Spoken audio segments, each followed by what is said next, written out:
Nous allons maintenant poursuivre en créant la table des composants. Donc dans créer, on va créer une table. Comme tout à l'heure, on va passer en mode création. Et on va l'appeler table composant avec un S. Voilà. Donc le numéro, on va l'appeler numéro composant. Si je rappelle, c'est le numéro de ligne de la table composant. Donc la ligne aura un numéro unique. Et alors la petite clé, là, ça veut dire que c'est la clé primaire. La clé primaire, c'est l'indice unique de la table. On va créer une variable de type entière qui va permettre de pointer vers un type de composant. Pour l'instant, même si c'est pas bien compris, on va faire P pour pointeur et type compo. Et bien sûr, comme les numéros de ligne sont des entiers longs, comme on doit pointer vers la table type composant dont les numéros de ligne sont identifiés par des entiers longs, ici, il faut à tout prix qu'on ait entier long. Donc ça, c'est ce qui permettra de choisir le type de composant, le type qu'on a créé tout de suite, visserie, etc. Et maintenant, on va créer un champ pour la désignation du composant, que je vais appeler désignation compo, de manière qu'on puisse l'identifier facilement par rapport aux autres désignations. C'est du texte, et là on va laisser on va aller 200 caractères, ça devrait être tout à fait bon. Ouais, 150 même. Hop. Et puis maintenant qu'on a notre désignation compo, notre type compo, après tout on pourrait aussi mettre ici, histoire de s'amuser un peu, fabrication, on pourrait mettre ici une liste de choix. Et alors on a le choix entre quelque chose qui pointe vers une table, ou on peut directement mettre les valeurs qu'on souhaite. Donc ici j'ai choisi, parce que c'est plus simple, de mettre des valeurs que je vais mettre tout de suite. Donc je vais le mettre un premier choix qui va être fabriquer. Alors je ne sais pas ce que je suis en train de justement de fabriquer. Je tape 2 fois sur les touches. Fabriquer sur site, donc fabriquer dans l'usine, premier choix. Deuxième choix, sous-traiter. Troisième choix, sous-traiter partiellement. Ça peut être le cas où il y a des opérations qu'on ne ferait pas dans l'usine, style traitement de surface, des choses comme ça. Et puis carrément acheter. Voilà. Suivant. On va une étiquette, voilà, autoriser les valeurs.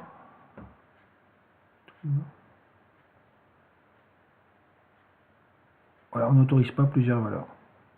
Terminé. Voilà, donc a priori on a tout ce qu'il faut. De toute façon, si on a oublié quelque chose, fabrication, oui, donc on va fermer, oui, et on va créer tout de suite un formulaire avec l'assistant sur le type de composant. Donc assistant de formulaire, comme on a choisi la table, mais on pourrait la choisir ici aussi si on n'avait pas sélectionné avant.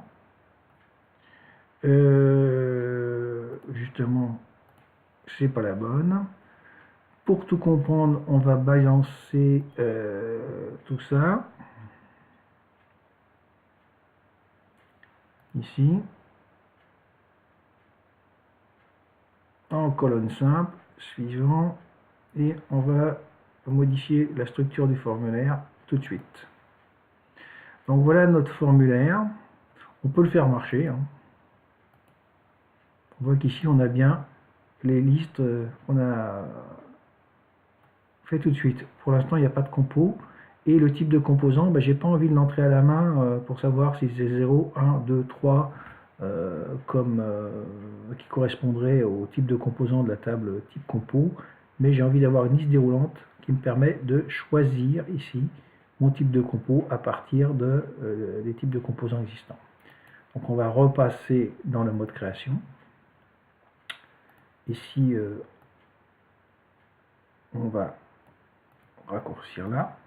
Et on va créer une liste ici, une zone liste déroulante pour le P-type compo. Alors je la mets là pour l'instant.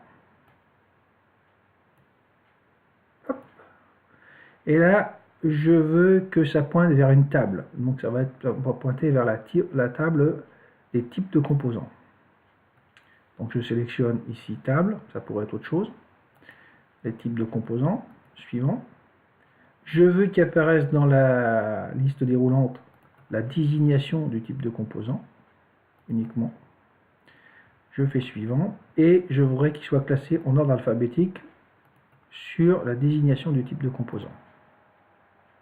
Donc voilà ce qui arrive, hein. Voilà en liste alphabétique les trois types existants. Ça me donne l'exemple, donc ça me va, je poursuis. Et là, je veux que quand je sélectionne quelque chose dans la liste déroulante, ça me le stocke dans le champ P type de composant. C'est-à-dire qu'il va y avoir une jointure ici entre les deux. Voilà. Alors si je mets ici, j'y vais, je vais voir quoi? Je fais un nouveau composant. Je vais le mettre ici de type visserie. Alors je vais prendre par exemple une vis CHC M6 de longueur 25. Voilà. Et qui sera forcément acheté. Je peux créer un autre composant, toujours de type allez, on va changer, on va de profiler, et je voudrais ça sera de la cornière acier de 20 par 20, épaisseur 2. Et ça, forcément, ça va être aussi de type acheté. Voilà, donc on a créé facilement des choses, mais on voit que là, il y a des petites choses qu'on ne souhaite pas forcément voir. Donc on va modifier, donc en passant dans le mode création, on va prendre ça et on va le supprimer.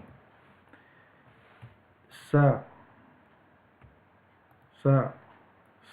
on ne veut pas le voir, donc on ne va pas le rendre visible. Alors on a visible, puis on va le déplacer comme ça. Hop.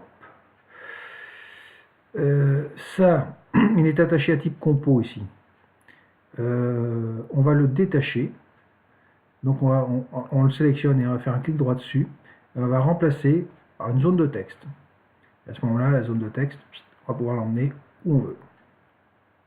Et comme on va lui changer, comme c'est un commentaire, on va lui mettre ce qu'on veut dedans. Type de composant.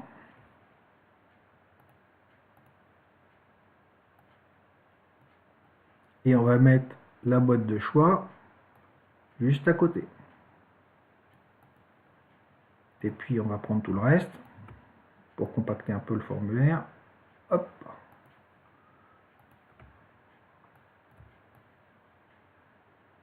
Hop. Et puis si on a envie que tout ça, ça soit de la même hauteur, on va sélectionner tous les formulaires, tous les composants. Ici à hauteur, on va mettre 0,8 ou voilà. Hop. Ouais, ça se mange un peu les pieds là, on va mettre 0,6 et on peut remonter ici de manière à tasser. Ici, comme on l'a fait tout à l'heure, on va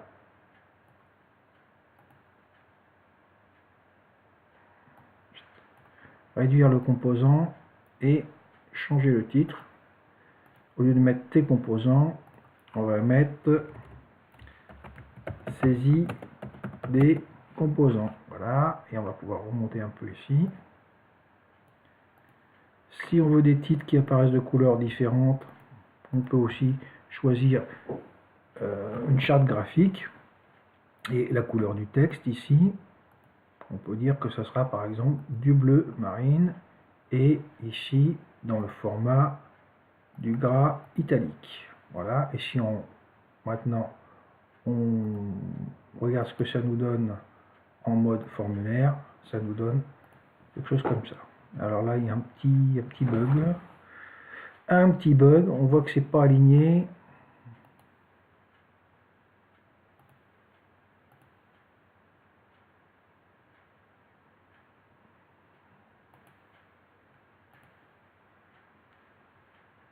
On va remplacer par une étiquette et on va mettre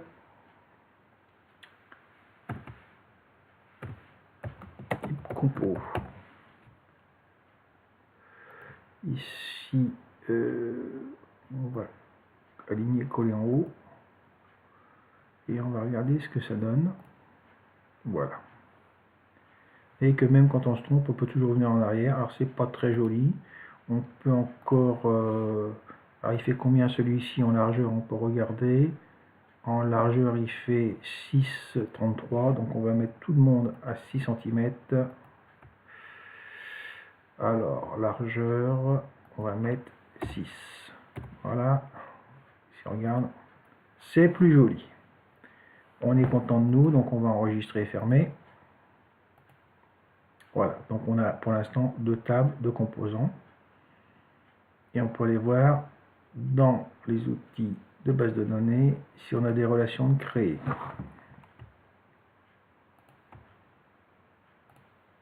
On n'a aucune relation.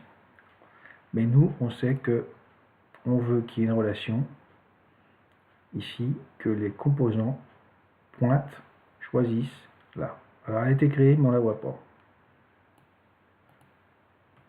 Donc on veut bien qu'il y ait une liaison entre le numéro de type compo de la table type composant avec le petit compo. Alors je recommence parce que c'est pas clair. On veut que la table des composants, par l'intermédiaire du type du numéro qui s'appelle petit compo, pointe sur la ligne de la table composant dont le numéro est un entier. Et ces 2 entiers doivent correspondre. Et pour que ça corresponde, on peut appliquer l'intégrité référentielle. Ça veut dire que la base vérifiera si tout ça c'est cohérent. Voilà. Donc on voit 1 et l'infini. Ça veut dire que ici on peut avoir plein de composants différents qui utilisent un type de composant. Voilà, donc on a créé notre première relation et on va enregistrer les modifications. Et bien déjà, il y a du travail de fait.